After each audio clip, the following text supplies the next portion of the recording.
Today, I'll be going over 5 things that I think every brass player needs in their warm-up. Stay tuned.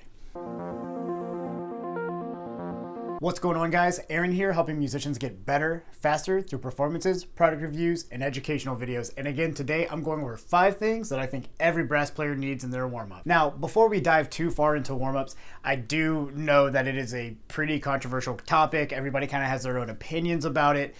Some people say that you should warm up for no more than 5 minutes. Some people think it should be 2 hours.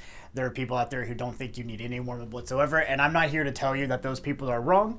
I do subscribe to the idea that you should have some sort of daily routine every single day to help you maintain a lot of the abilities that you might not hit in your day-to-day practice. But this is just kind of my list of 5 things that I think are really important to add or have in your daily routine. So let's start off with number 1. Long tones. Now, every good teacher I've ever had has told me that in order to develop good tone and good endurance, that I need to start with long tones, and my warm-ups almost always start with long, low notes. And while I'm doing these with a tuner, making sure that my intonation's good and making sure that the note's not moving around on the tuner, but it's sitting right where I want it to and it's nice and steady. And I'm also making sure that when I move between notes that it's as smooth as possible. It's just a nice way to start your day, and it's a really good way to start off your day with very relaxed, easy, good sounds. And number 2 is something that I think is really important, and I think that is lip slurs. Now, a lot of people know that lip slurs can help us create better high range and better endurance, but what a lot of people miss out on is you need to vary the type of lip slurs that you're doing. You need to make sure that the lip slurs that you're doing are both slow and rapid. And you also need to make sure that you are doing pretty close lip slurs like 4ths and 5ths, but also doing lip slurs for octaves and even more to help really get the benefits of every type of lip slur that you can possibly do on your instrument. And I've seen a lot of warm-ups and a lot of people take lip slurs and make them like the second thing in their warm-up, and then they do lip slurs straight for a longer period of time. And I would suggest actually interspersing all of your various lip slurs along your warm-up, so you're not doing them all in one go. I think that helps a lot with the endurance, and it helps with the pacing of the warm-up as well. Now, the next thing that I think is important that I believe a lot of people overlook is dynamic extremes, playing very soft and playing very loud. As brass players, we're required to do both. We're required to crescendo and be very big. We're also required to decrescendo and play very soft. And if we don't practice those abilities, they're not going to develop. So sometimes maybe inside of a lip slur or a tonguing exercise or something like that, I'll add crescendoing and decrescendoing, or playing it really, really loud, then really, really quiet. I'll do things like that to practice the ability to play both loud and soft, as well as being able to crescendo effectively and decrescendo effectively as well. Number 4, another thing I think we need to work on is articulation, and all sorts of articulation. A lot of people focus in on whatever they're working on at the time. Say they need to work on double tonguing, they will only work on double tonguing, which is fine, but we also need to work on single tonguing, triple tonguing, being able to single tongue smooth, being able to single tongue with a nice staccato attack, with an accented attack, being able to do all the articulations that we're required to do throughout our performances.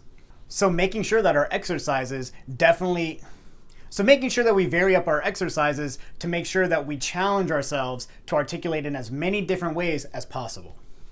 And number 5, something I think is very important that a lot of warm-ups include, are working on our register extremes. And by that, I mean being able to play wicked low and being able to play really, really high, and working on stretching out our range as much as possible. The way I like to go about this is doing exercises like just arpeggios or the beautiful sound exercise or something like that, something that's going to stretch me higher and higher and higher until I break. And I will go as far as I can until I just can't play higher anymore, trying to always just get a little bit further. And something I would suggest a lot of the times, especially if endurance is a problem, is not doing something where you're going to get higher with each exercise, but maybe you do something that goes high and then a little bit lower and then high. So maybe the first thing you do goes up to a high F, but then the next thing you do goes down to a low B flat or something like that. You're working, kind of on this high, middle, high, middle, high, middle to push yourself higher, but not breaking yourself with every single exercise. And then always finishing off with nice, long, low notes, but working on that low extreme. That's not only a good way to practice that and the air stability that that's going to need, but it's also a really good way to just cool down and repair some of the damage that was done while you were doing those high exercises. Brings the blood back to your face, kind of stretches you back out before you get ready to play for the rest of the day. I think it's a really good thing to end on in your daily routine. So that's my list of 5, and there's a bunch of things I know I missed on this list that you might find really important. So that leads me to my question of the day. What did I miss on this list that you do in your daily routine that you think is extremely important? Of course, we've got breathing exercises and arpeggio studies and scale studies and all sorts of other studies. Go ahead and leave those in the comments down below.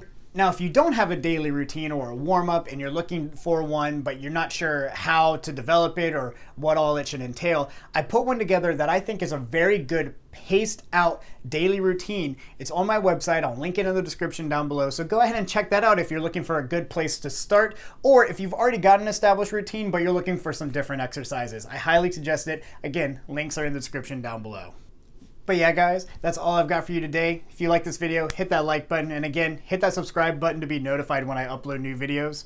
But until next time, I'm Aaron, reminding you to be happy but never satisfied. I'll see you next time.